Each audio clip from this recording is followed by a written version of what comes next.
always possible to present the information with perfect accuracy.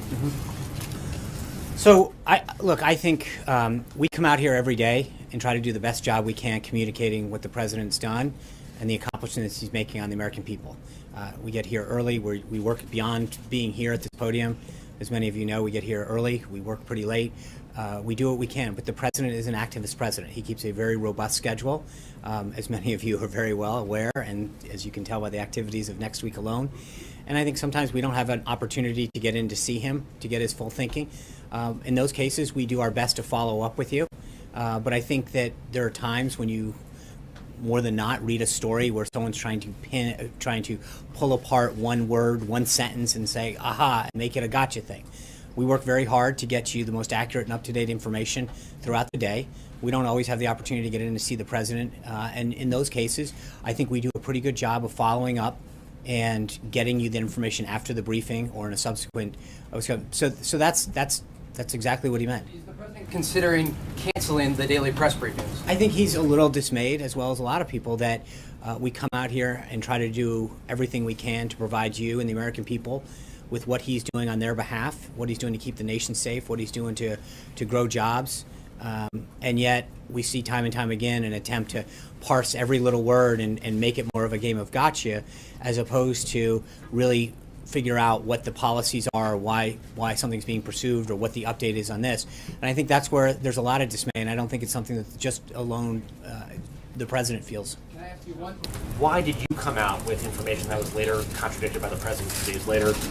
Could you explain the TikTok? When were you brought in? Who else was involved? Why were the American people given incorrect information that night? I don't necessarily believe that that's true, Zeke. There was a decision-making process. The president explained it in the interview process. The bottom line is that the director of the FBI serves the pleasure of the president. The president made a decision to replace him, as he has stated very clearly now publicly.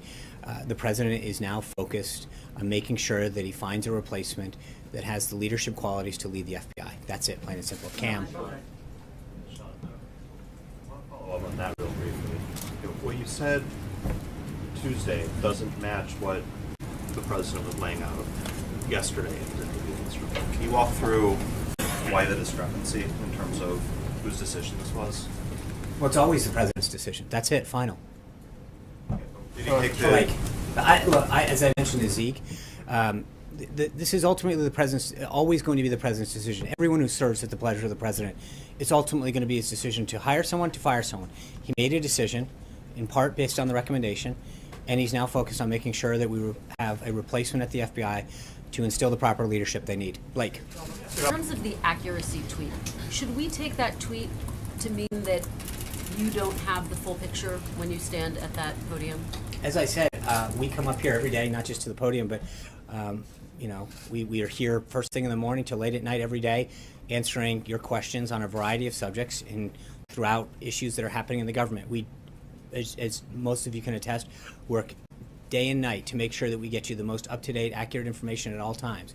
With respect to the president, as I mentioned, he's an activist president. He keeps an unbelievably busy and robust schedule. And there are times when we give you the information that we have at the time and we seek to get an update. And I believe that you and others will attest to, when we don't have an answer, we try really hard to either update you after the fact or to get you the facts that we didn't have at the time. But we work really hard every day to do that. And I think the president's point that I pointed out earlier is that there are times when we're asked a question, we do our best to give you the answer, and every word is picked apart to try to figure out